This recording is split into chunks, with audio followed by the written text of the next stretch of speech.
नमस्कार, स्वागत है आपका TSW न्यूज में। मैं हूं ममता सिंह। आज प्रधानमंत्री नरेंद्र मोदी ने गुजरात के भावनगर में समुद्र से समृद्धि कार्यक्रम के दौरान स्पष्ट संदेश दिया, चिप हो या सिप, हमें भारत में ही बनाना होगा। आत्मनिर्भर भारत की दिशा में यह बयान देश की तकनीकी और औद्योगिक शक्ति को नई ऊंचाइयों पर ले जाने का संकल्प है। पीएम मोदी ने विकास कार्यों का उद्घाटन और शिलान्यास करते हुए बताया कि दूसरे देशों पर निर्भरता भारत की प्रगति में सबसे बड़ा अवरोध है। आइए सुनते हैं पीएम मोदी के विचार और उनकी जुबानी। 17 सितंबर से 2 अक्टूबर तक पूरे देश में लाखों लोग सेवा पखवाड़ा मना रहे हैं। मुझे बताया गया है कि गुजरात में भी अभी तो 15 दिन का सेवा पखवाड़ा है, लेकिन पिछले 2-3 दिनों में सेवा पखवाड़े के दौरान बहुत से कार्य हुए। सैकड़ों जगह पर ब्लड डोनेशन कैंप लगे और इनमें 1 लाख लोग अब तक ब्लड डोनेट कर चुके हैं। ये सिर्फ मुझे जो गुजरात की जानकारी मिली वो बता रहा हूं मैं। अनेक शहरों में सफाई अभियान चलाए गए। लाखों लोग इन सफाई अभियानों में भी साथ आए। राज्य में 30,000 से ज्यादा जगहों पर यह आंकड़ा बहुत बड़ा है। हेल्थ कैंप लगाए हैं जहां लोगों को जांच और उपचार की मदद की जा रही है। खास करके महिलाओं के स्वास्थ्य को केंद्र में रखा गया है। देश भर में सेवा कार्यों से जुड़े हर किसी का मैं अभिनंदन करता हूं, उनका आभार व्यक्त करता हूं। साथियों, आज इस आयोजन में मैं सबसे पहले कृष्ण कुमार सिंह जी का पुण्य स्मरण करता हूं। सरदार साहब के मिशन से जुड़ते हुए उन्होंने भारत की एकता के लिए बहुत बड़ा योगदान दिया। आज ऐसे ही महान देशभक्तों की प्रेरणा से हम भारत की एकता को मजबूत कर रहे हैं। एक भारत श्रेष्ठ भारत की भावना को मजबूत कर रहे हैं। साथियों, आज मैं ऐसे समय में भावनगर आया हूं जब नवरात्र का पावन पर्व शुरू होने वाला है। इस बार जीएसटी में कमी की वजह से बाजारों में रौनक भी और ज्यादा रहने वाली है। और ये उत्सव के इसी माहौल में आज हम समुद्र से समृद्धि का महा उत्सव मना रहे हैं। ભાવનગરના ભાઈઓ મને માફ કરજો, મારે હિન્દીમાં એટલા માટે બોલવું પડે છે કે દેશભરના લોકો આમાં જોડાયેલા છે। દેશભરના લાખો લોકો જ્યારે કાર્યક્રમમાં જોડાયા છે, તો આપની ક્ષમા માંગીને મારે हिंदीમાં જ વાત કરવી રહી। साथियों, 21वीं सदी का भारत आज समुद्र को बहुत बड़े अवसर के रूप में देख रहा है। थोड़ी देर पहले यहां पोर्ट लेड डेवलपमेंट को गति देने के लिए हजारों करोड़ रुपए के प्रोजेक्ट का शिलान्यास और उद्घाटन किया गया है। देश में क्रूज टूरिज्म को प्रमोट करने के लिए आज मुंबई में इंटरनेशनल क्रूज टर्मिनल का भी लोकार्पण किया गया है। भावनगर के गुजरात के विकास से जुड़े अनेक प्रोजेक्ट्स भी शुरू हुए हैं। मैं सभी देशवासियों को और गुजरात के लोगों को भी बहुत बहुत शुभकामनाएं देता हूं। साथियों, भारत आज विश्व बंधु की भावना से आगे बढ़ रहा है। दुनिया में हमारा कोई बड़ा दुश्मन नहीं है। सच्चे अर्थ में अगर हमारा कोई दुश्मन है तो वो है दूसरे देशों पर हमारी निर्भरता। यही हमारा सबसे बड़ा दुश्मन है और हमें मिलकर भारत के इस दुश्मन को निर्भरता वाले दुश्मन को हराना ही होगा। हमें ये बात हमेशा दोहरानी है, जितनी ज्यादा विदेशी निर्भरता उतनी ज्यादा देश की विफलता।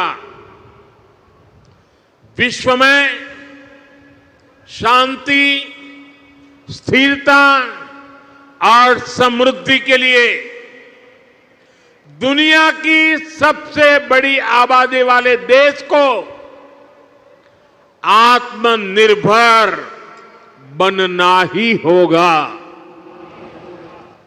हम दूसरों पर आश्रित रहेंगे तो हमारा आत्मसम्मान भी चोटिल होगा। 140 करोड़ देशवासियों के भविष्य को हम दूसरों पर नहीं छोड़ सकते। देश के विकास के संकल्प को हम दूसरों की निर्भरता पर नहीं छोड़ सकते। हम भावी पीढ़ी के भविष्य को दांव पर नहीं लगा सकते। और इसलिए भाइयों बहनों, આપણે ત્યાં ગુજરાતીમાં કે ભાઈ 100 દુઃખોની એક દવા। 100 दुखों की एक ही दवाई है और वो है आत्मनिर्भर भारत। आत्मनिर्भर भारत।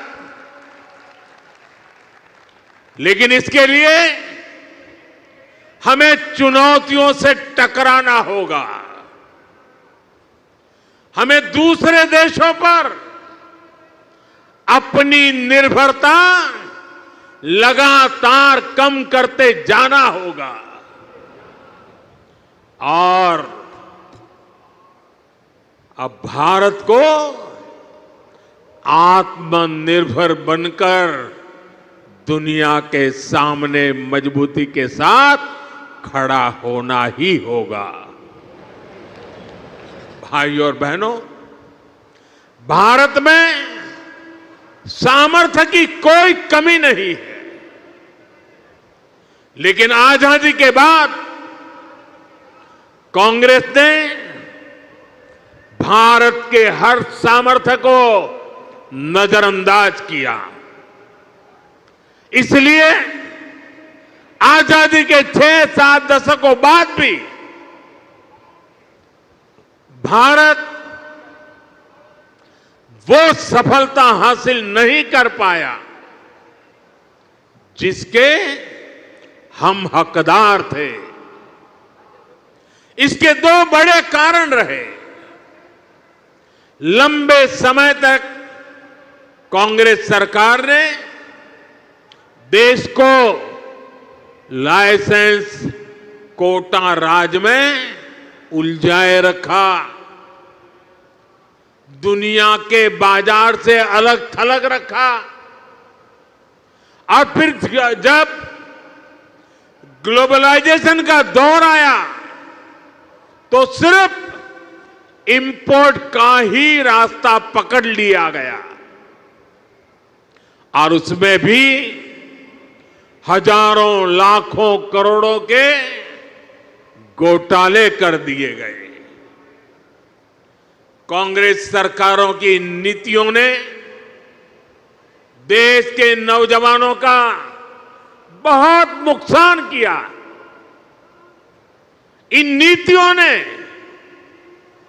भारत की असली ताकत को सामने आने से रोक दिया। साथियों, देश का कितना नुकसान हुआ है, इसका एक बहुत बड़ा उदाहरण हमारा शिपिंग सेक्टर है। आप भी जानते हैं कि भारत सदियों से दुनिया की एक बड़ी समुद्री ताकत था। हम दुनिया में शिप बिल्डिंग के सबसे बड़े सेंटर हुआ करते थे। भारत के तटीय राज्यों में बने जहाज देश और दुनिया के व्यापार कारोबार को गति देते थे। यहां तक कि आज से 50 साल पहले तक भी हम भारत में बने जहाजों का उपयोग करते थे। उस दौर में भारत का 40% से अधिक इंपोर्ट एक्सपोर्ट देश में ही बने जहाजों से होता था। लेकिन फिर देश का शिपिंग सेक्टर भी कांग्रेस की कुनीतियों का शिकार हो गया। कांग्रेस ने भारत में जहाज निर्माण पर जोर देने के बजाय विदेशी जहाजों को किराया भाड़ा देना बेहतर समझा। इससे भारत में शिप बिल्डिंग इकोसिस्टम ठप हो गया। विदेशी जहाजों पर निर्भरता यह हमारी मजबूरी बन गया। परिणाम यह हुआ कि 50 साल पहले जहां 40% व्यापार भारतीय जहाजों पर होता था, वो हिस्सा घटकर सिर्फ 5% रह गया। यानी अपने 95% ट्रेड के लिए हम विदेशी जहाजों पर निर्भर हो गए। विदेशी जहाजों पर इस निर्भरता का हमें बहुत बड़ा नुकसान उठाना पड़ा। साथियों, में आज देश के सामने कुछ आंकड़े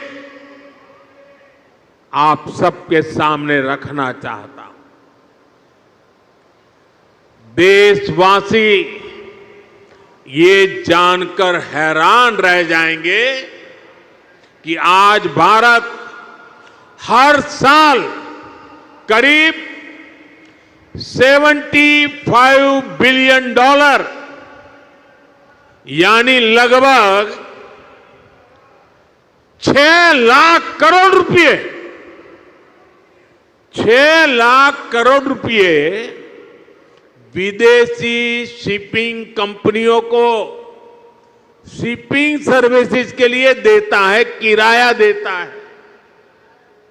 ये आज भारत का जितना डिफेंस बजट है, करीब करीब उतना पैसा किराए में दिया जा रहा है।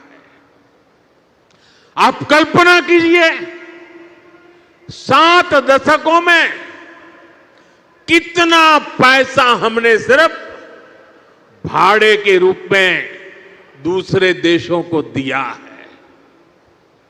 हमारे पैसों से विदेशों में लाखों नौकरियां बनी हैं। सोचिए, इतने सारे पैसे का अगर एक छोटा सा हिस्सा भी अगर पहले की सरकारें अपनी शिपिंग इंडस्ट्री पर लगाती तो आज दुनिया हमारे जहाज इस्तेमाल कर रही होती, हमें लाखों करोड़ रुपए शिपिंग सर्विसेज के रूप में मिल रहे होते और हमारे बच जाते वो तो अलग। साथियों, भारत को अगर 2047 जब देश की आजादी के 100 साल होंगे, 2047 तक विकसित होना है, तो भारत को आत्मनिर्भर होना ही होगा। आत्मनिर्भर होने के अलावा भारत के पास कोई विकल्प नहीं है। 140 करोड़ देशवासियों का एक ही संकल्प होना चाहिए, चीप हो या शिप, हमें भारत में ही बनाने होंगे।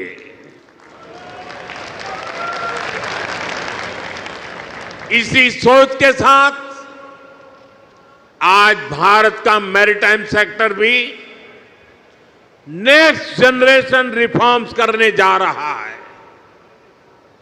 आज से देश के हर मेजर पोर्ट को भांति भांति के डॉक्यूमेंट से, अलग अलग प्रोसेस से मुक्ति मिलेगी। वन नेशन वन डॉक्यूमेंट और one nation one port process अब व्यापार कारोबार को और सरल करने वाली है। हाल में ही जैसे हमारे मंत्री जी सर्बानंद सोनोवाल जी ने बताया, मॉनसून सेशन के दौरान पार्लियामेंट में हमने ऐसे अनेक पुराने कानूनों को बदला है जो अंग्रेजों के जमाने से चले आ रहे थे। हमने मैरीटाइम सेक्टर में अनेक रिफॉर्म करने का सिलसिला शुरू किया है। हमारी सरकार ने 5 मैरीटाइम कानूनों को नए अवतार में देश के सामने रखा है। इन कानूनों से और इन कानूनों के आने से शिपिंग सेक्टर में, पोर्ट गवर्नेंस में एक बहुत बड़ा बदलाव आएगा।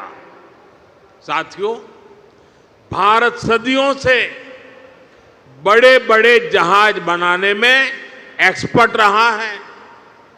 नेक्स्ट जनरेशन रिफॉर्म्स देश के इस भूले हुए गौरव को फिर वापस लाने में मदद करेंगे।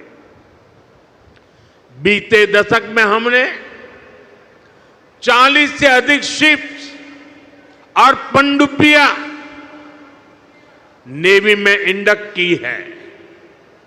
इनमें से एक दो तो छोड़ दें तो ये सब हमने भारत में ही बनाई है। आपने आईएनएस विक्रांत के विषय में सुना होगा। इतना विशाल आईएनएस विक्रांत भी भारत में ही बना है। इसे बनाने के लिए जो हाई क्वालिटी स्टील लगी वो भी भारत में बनी थी। यानी हमारे पास सामर्थ्य है, हमारे पास कौशल की कोई कमी नहीं है। बड़े शिप बनाने के लिए जिस राजनीतिक इच्छा शक्ति की जरूरत है, उसका भरोसा मैं आज देशवासियों को दे रहा हूं। साथियों, देश के मैरीटाइम सेक्टर को मजबूती देने के लिए कल भी एक बहुत ऐतिहासिक निर्णय हुआ है। हमने देश की पॉलिसी में एक बड़ा बदलाव किया है। अब सरकार ने बड़े जहाजों को इंफ्रास्ट्रक्चर के रूप में मान्यता दी है। जब किसी सेक्टर को इंफ्रास्ट्रक्चर के रूप में मान्यता मिलती है तो उसे बहुत फायदा होता है। अब बड़े शिप बनाने वाली कंपनियों को बैंकों से लोन मिलने में आसानी होगी, उन्हें ब्याज दर में भी छूट मिलेगी। इंफ्रास्ट्रक्चर फाइनेंसिंग के जितने भी और लाभ होते हैं वो सारे के सारे इन जहाज बनाने वाली कंपनियों को भी मिलेंगे। सरकार के इस निर्णय से भारतीय शिपिंग कंपनियों पर पड़ने वाला बोझ कम होगा, उन्हें ग्लोबल कंपटीशन में आगे आने में मदद मिलेगी। साथियों, भारत को दुनिया की एक बड़ी समुद्री शक्ति बनाने के लिए 3 और बड़ी स्कीम्स पर भारत सरकार काम कर रही है। इन 3 योजनाओं से शिप बिल्डिंग सेक्टर को आर्थिक मदद मिलने में आसानी होगी। हमारे शिपयार्ड्स को मॉडर्न टेक्नोलॉजी अपनाने में मदद होगी और डिजाइन और क्वालिटी सुधारने में भी बहुत मदद मिलने वाली है। इन पर आने वाले वर्षों में 70,000 करोड़ रुपए से ज्यादा खर्च किए जाएंगे।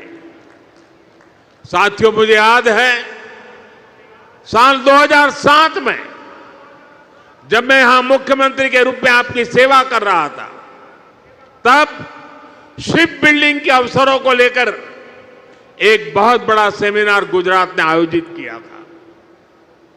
उसी दौरान ही गुजरात में हमने शिप बिल्डिंग इकोसिस्टम को सपोर्ट दिया था। अब हम देश भर में शिप बिल्डिंग के लिए व्यापक कदम उठा रहे हैं। यहां मौजूद एक्सपर्ट जानते हैं कि शिप बिल्डिंग कोई साधारण इंडस्ट्री नहीं है।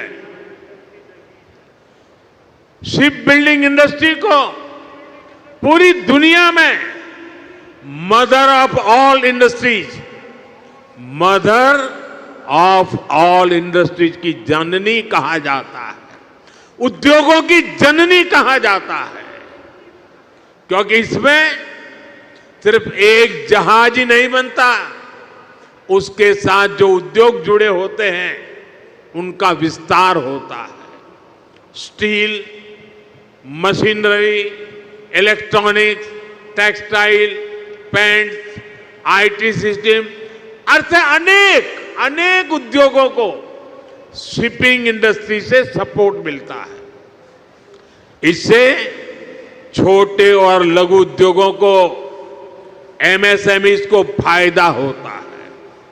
रिसर्च बताती है कि शिप बिल्डिंग में होने वाले हर 1 रुपये के निवेश से इकोनॉमी लगभग 2 गुना निवेश बढ़ता है और शिपयार्ड में पैदा होने वाली हर एक जॉब, हर एक रोजगार सप्लाई चेन में 6 से 7 नई नौकरियां बनाती है। मतलब अगर शिप बिल्डिंग इंडस्ट्री में 100 नौकरियां बनती हैं तो इससे जुड़े दूसरे सेक्टर्स में 600 से अधिक जॉब्स क्रिएट होती है। इतना बड़ा मल्टीप्लायर इफेक्ट शिप बिल्डिंग का होता है। साथियों, हम शिप बिल्डिंग के जरूरी स्किल सेट पर भी फोकस कर रहे हैं। इसमें हमारे आईटीआई काम आएगी, मैरीटाइम यूनिवर्सिटीज का रोल बढ़ेगा।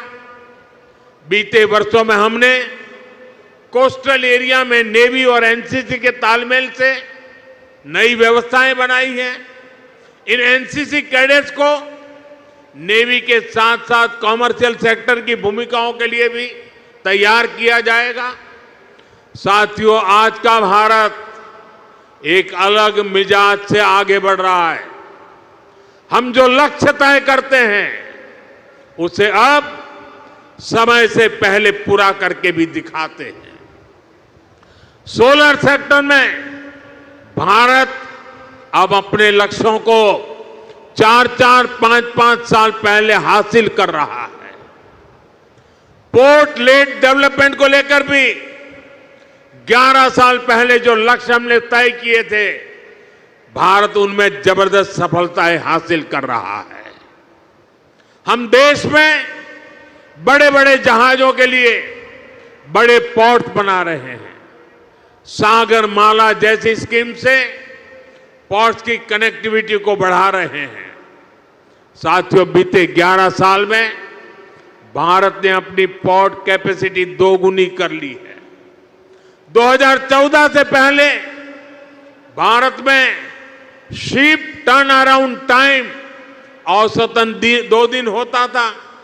अब आज भारत में शिप टर्न अराउंड टाइम 1 दिन से भी कम हो गया है। हम देश में नए और बड़े पोर्ट्स का निर्माण भी कर रहे हैं। हाल में ही केरला में देश का पहला deep water container transshipment port शुरू किया है। 75,000 करोड़ से ज्यादा की लागत से महाराष्ट्र में वाढवण पोर्ट बन रहा है। ये दुनिया के टॉप 10 पोर्ट्स में से एक होगा। साथियों, आज समुद्री रास्ते से होने वाले ट्रेड में भारत का हिस्सा सिर्फ 10% है। हमें इसे और बढ़ाना है। हम 2047 तक दुनिया के समुद्री व्यापार में अपनी हिस्सेदारी को लगभग 3 गुना तक बढ़ाना चाहते हैं। ये था भावनगर से पीएम मोदी का संदेश। यह संदेश न केवल आत्मनिर्भर भारत के संकल्प को मजबूत करता है, बल्कि युवाओं, उद्योगों और तकनीकी क्षेत्र के लिए एक स्पष्ट रोड मैप भी प्रस्तुत करता है। समुद्र से समृद्धि जैसे कार्यक्रम भारत को वैश्विक स्तर पर प्रतिस्पर्धी बनाने की दिशा में ऐतिहासिक कदम साबित होंगे। देश को स्वदेशी निर्माण और नवाचार के बल पर आगे बढ़ाने का ये आह्वान हर भारतीय के लिए प्रेरणा का स्रोत है। आपको वीडियो कैसा लगा? कमेंट करें। टीएस टोपली न्यूज चैनल को सब्सक्राइब करें, वीडियो को लाइक करें और अपने सगे साथियों के साथ शेयर करें। बने रहें टीएस टोपली न्यूज के साथ। धन्यवाद। ऐसे ही तमाम बड़ी खबरों से जुड़े रहने के लिए हमारे YouTube channel TSW news Hindi को सब्सक्राइब करें, वीडियो को लाइक, कमेंट, शेयर करना बिल्कुल ना भूलें।